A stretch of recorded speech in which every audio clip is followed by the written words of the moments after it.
Здравствуйте, уважаемые десятиклассники! Мы на уроке русского языка, и с вами я, Елена Васильевна Баган. В начале нашего урока предлагаю восстановить известную кыргызскую пословицу, вставив вместо пропусков нужные предлоги, союзы и частицы. Подумайте, какова роль этих частей речи. Хороший человек, 15 лет, ссылается, молодость. 100 лет не жалуется, старость.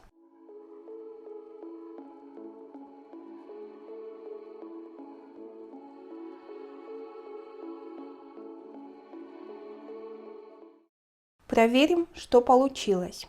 Хороший человек в 15 лет не ссылается на молодость, а в 100 лет не жалуется на старость. Мы вставили предлоги «в», «на», частицы «не» и союз «а». Это служебные части речи, которые служат для связи слов в словосочетаниях, для связи простых предложений в составе сложного и для связи предложений в тексте. На нашем занятии мы вспомним ранее изученный материал по теме служебной части речи. Наши цели сегодня – систематизировать знания о служебных частях речи, рассмотреть сложные случаи употребления и правописания служебных частей речи и убедиться в значимости маленьких слов в языке и речи. Сначала обратимся к нашему эксперту за исторической справкой. История изучения частей речи уходит вглубь веков. Предполагают, что учение о частях речи зародилось еще в V веке до нашей эры в Индии. Европейские грамматики опирались на труды древнегреческого философа Аристотеля, который все слова греческого языка делил на 4 части речи: имя, глагол, член, союз или связку. Древнерусские книжники опирались на работы греков. Это отразилось даже в названии. Слово «грамматика» греческого происхождения, первоначально оно обозначало искусство писать и читать. В современном русском языке классификация академика Виктора Владимировича Виноградова является одной из наиболее обоснованных и убедительных. Она делит все слова на 4 грамматико-семантические, структурно-семантические категории слов. Первое. Части речи, включающие слова-названия, обладающие номинативной функцией, образующие предметно-смысловой, лексический и грамматический фундамент речи, имена существительные, прилагательные, числительные, глаголы, наречия, слова категории состояния. Вторая. Частицы речи, то есть связочные, служебные слова, предлоги, союзы, собственно частицы, связки. Третье. Модальные слова. И четвертая группа – междометия.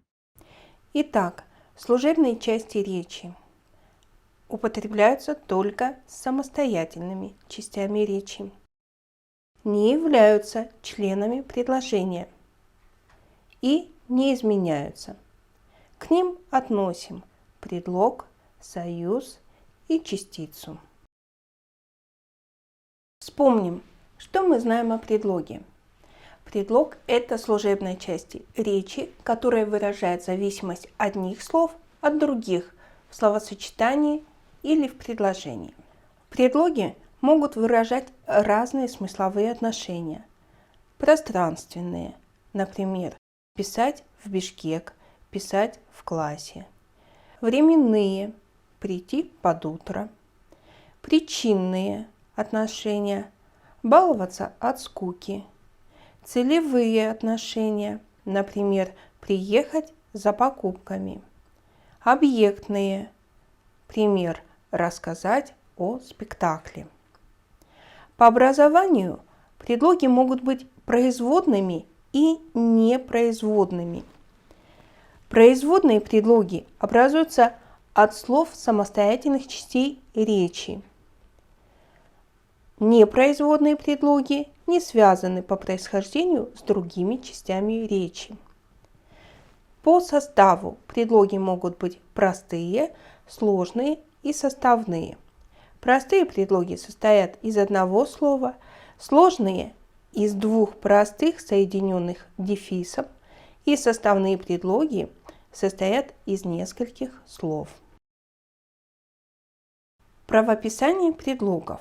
Слитно пишутся производные предлоги ввиду, вроде, вместо, насчет, наподобие, наряду, вследствие и другие. Раздельно пишутся производные предлоги в течение, в продолжение, по мере, в отличие, по причине. Обратите внимание, на конце таких предлогов мы пишем гласную «е». Предлоги могут писаться через дефис, такие как из-за, из-под, по-над, по-за. Чтобы разобраться в правописании предлогов, нужно научиться отличать их от других частей речи. Предлагаю выполнить задание. Напишите предложение, раскрыв скобки в выделенных словах.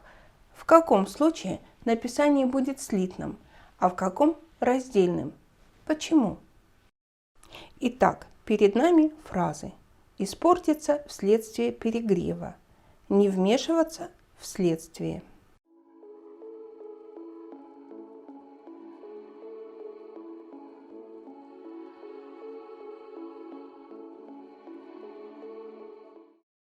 Проверим.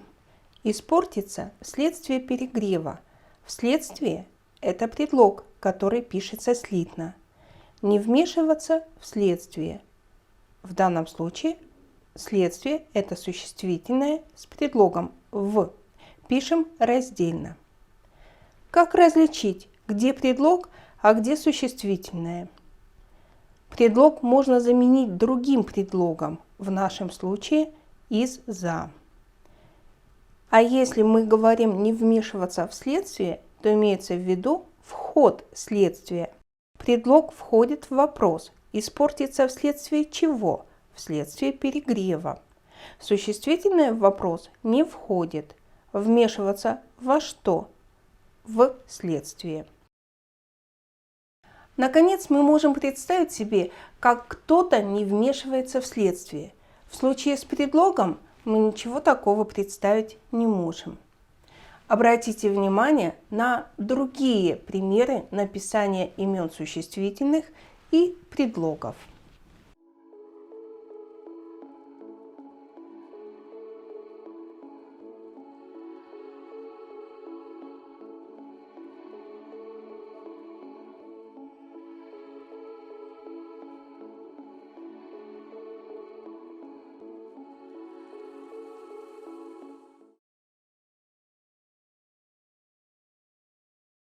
Различайте предлоги, наречия и существительные. Предлагаю выполнить еще одно задание. Напишите предложение и словосочетание, раскрыв скобки в выделенных словах. В каком случае написание будет слитным, а в каком раздельным? Почему? Итак, наши предложения и словосочетания. Я шел навстречу с друзьями. Поворот разрешен, если никто не движется навстречу. Хозяин вышел навстречу гостям. Наступил вслед какого-то зверя. Крикнул вслед. Пошел вслед за проводником.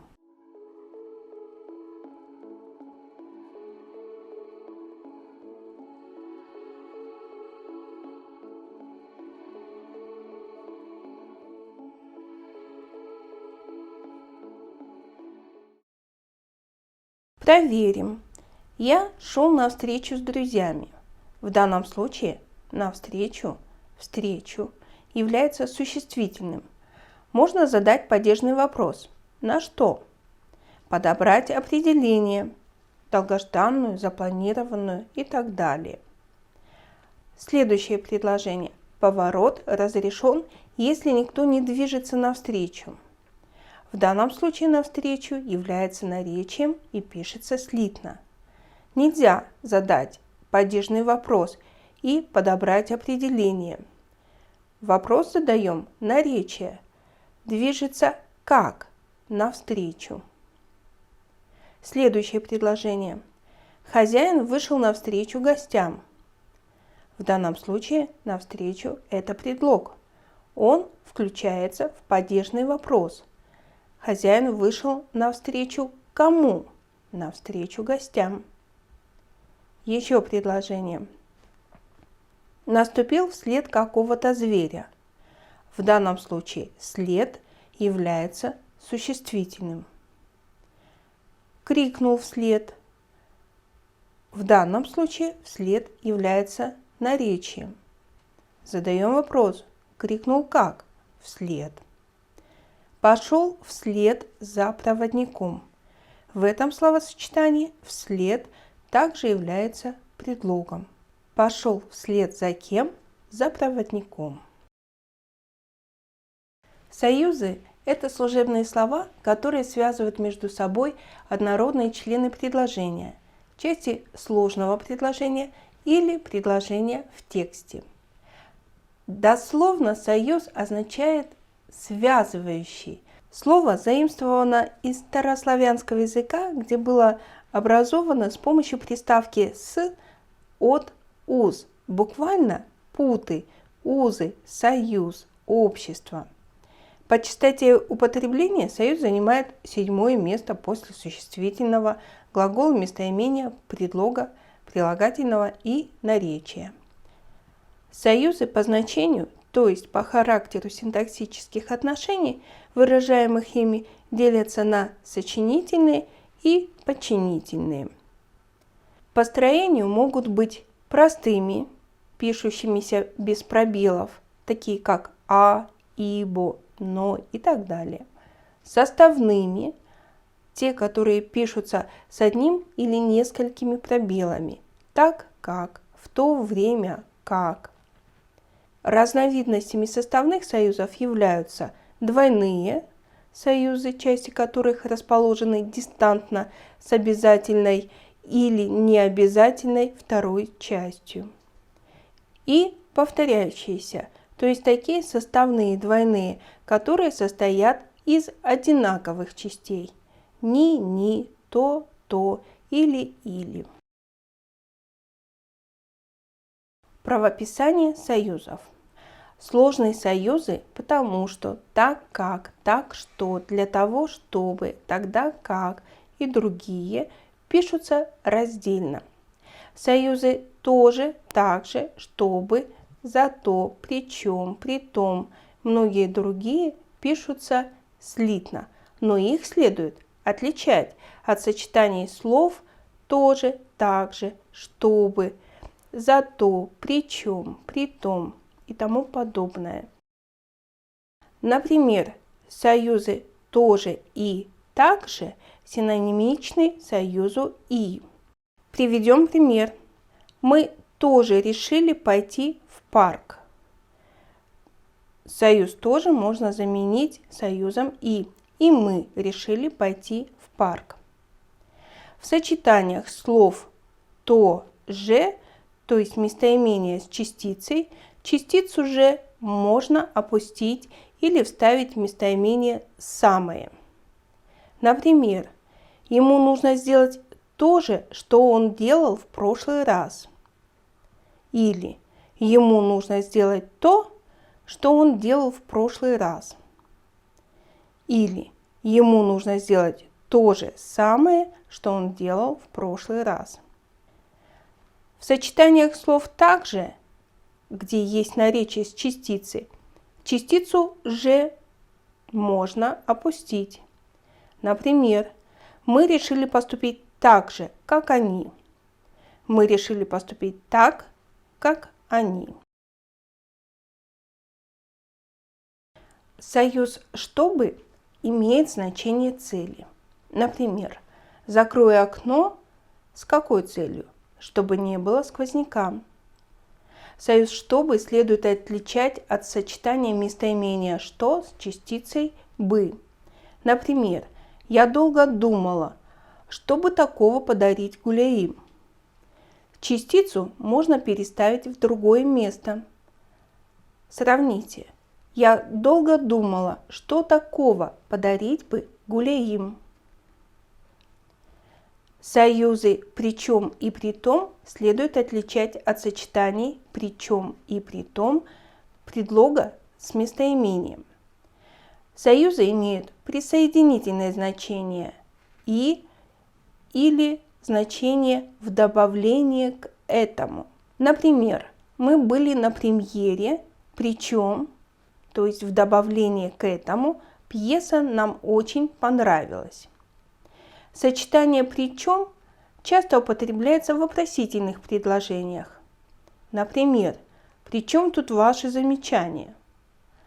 А сочетание «притом» определяет следующее далее существительное. При том директоре завод работал эффективно. Союз «зато» следует отличать от сочетания слов «за-то», предлога с местоимением. Здесь нелегко жить, зато места очень красивые. В этом примере «зато» мы можем заменить союзом «но». Здесь нелегко жить, но места очень красивые. Сравните. Он получил медаль за то, что совершил героический поступок. Союз «и так» в значении вводного слова «следовательно» следует отличать от сочетания «и так» союза и наречия. Итак, все кончено. В этом примере мы можем «и так» заменить словом «следовательно». Следовательно, все кончено. И другой пример. «И так каждый раз». «И так» является союзом и наречием, которые пишутся раздельно.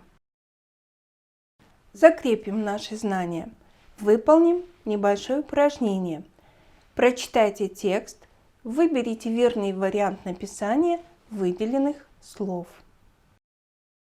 Крупные ягоды земляники всюду олели так ярко, что казались рубинами на темной зелени травы. Ребята работали ловко. Я тоже ни от кого не отставал. В течение нескольких часов мое ведерко было так же полно, как и у ребят. Ближе к полудню мы уже собирали ягоды себе в рот или в кепку. Ржаной хлеб, свежие ягоды, отдых на травке быстро восстанавливали наши силы. Через полчаса отдыха мы мчались к лесной речонке, которая тоже служила одной из приманок нашего путешествия. К вечеру мы торопились домой, чтобы на следующий день повторить то же путешествие. За день мы чувствовали усталость, зато как приятно быть в лесу и собирать ягоды.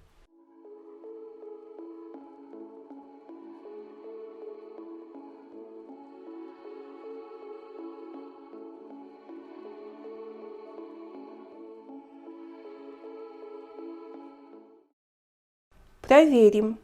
Союз тоже во втором предложении напишем слитно, так как его можно заменить союзом «и». В течение – это предлог, имеющий значение времени. Также в третьем предложении нужно писать раздельно. «Же» в данном случае можно опустить. В пятом предложении слово «тоже» пишем слитно, так как оно употребляется в значении союза «и». Слово «чтобы» в первом предложении второго абзаца пишется слитно, так как это союз. «Тоже» в этом же предложении пишем раздельно, так как можно вставить слово «самое». И слово «зато» в последнем предложении пишем слитно, так как его можно заменить союзом «но». Значит, это союз, который нужно писать слитно. Какие частицы увидели в тексте? Частицы «же», «не», «ни». Вспомним, что знаем о частицах. Частицы – это тоже служебные слова, которые служат для образования наклонений глагола, для выражения различных оттенков значения в предложении. Термин «частица» является буквальным переводом латинского слова «партикула». Частица, частичка. До второй половины XVIII века частицы рассматривались в составе других частей речи. Обратим внимание на правописание частиц. Раздельно пишутся частицы «бы», «ли», «же», если они не входят в состав цельных слов. Частиц «неужели», «ужели», «даже», «дабы», «якобы» и предлогов «чтобы», «также», «тоже». Раздельно пишется частица «кое», если она отделена от местоимения предлогом «кое с кем», «кое для чего». Через дефис пишутся частицы «то», «либо», «не будь», «кое», «ка», «с», «де». Например, почему-то, чего-либо, кто-нибудь, кое-где, кое-чего и так далее.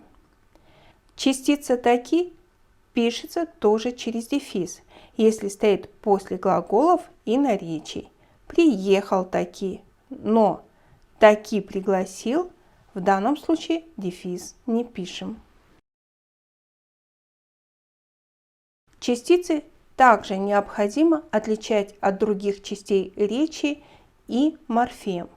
Например, во фразах «на небе не облачко», «как весело», «что за новость», «вещи-то убери» мы употребляем частицы «ни», «как», «что», «то».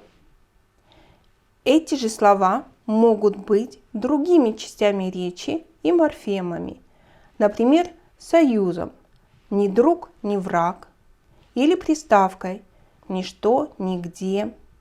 Могут быть наречием «не знал, как он мне дорог». Могут быть союзом «не успели оглянуться, как зима закончилась». Или местоимением и предлогом «что за той стеной».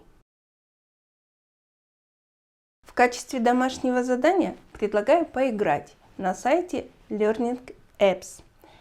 А информацию по нашему уроку вы можете найти на сайтах Foxford.ru и Лицей.нет. Можете снять QR-код на нашем экране и пройти прямо на нужную страницу.